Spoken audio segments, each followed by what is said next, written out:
আসসালামু আলাইকুম। আমি সার্ভেয়ার মোহাম্মদ বেলাল হুসাইন।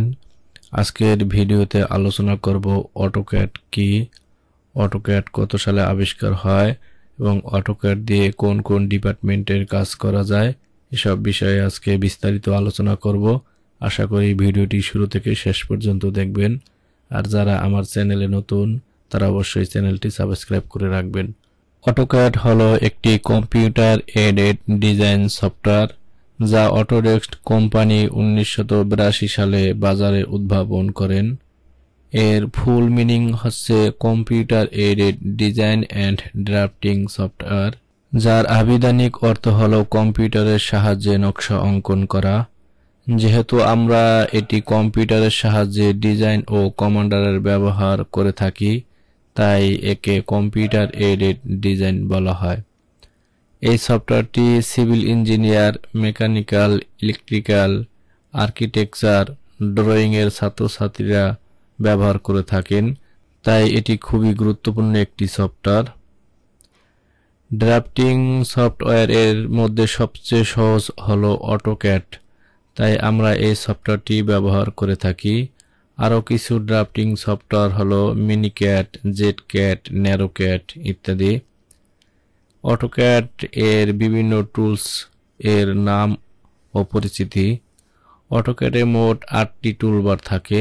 এগুলো হচ্ছে standard toolbar, draw toolbar, modify toolbar, style toolbar, layer toolbar, properties toolbar, dimension toolbar, inquiry toolbar. এই 8টি টুলবারের মধ্যে প্রতিটি টুলবারের মধ্যে যে সাবটপিকগুলো আছে তার কিছু গুরুত্বপূর্ণ সাবটপিক আলোচনা করা হচ্ছে।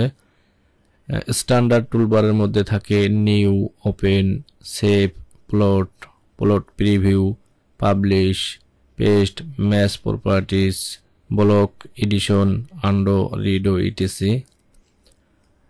আর ড্র টুলবারের মধ্যে থাকে line, polyline, circle, spline, arc, ellipse, point, table, gradient, hash, insert block, make block, multiple text ইত্যাদি।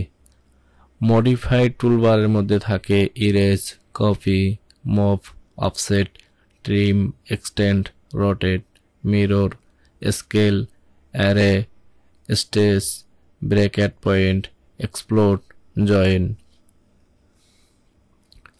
ডাইমেনশন টুলবারের মধ্যে থাকে linear, align, arc length, radius, angular, baseline ইত্যাদি।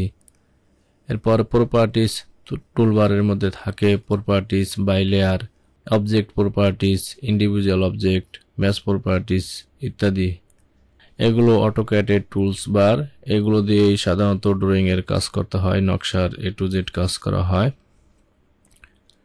তো আজকে এই পর্যন্তই। সবাই ভালো থাকবেন। ধন্যবাদ।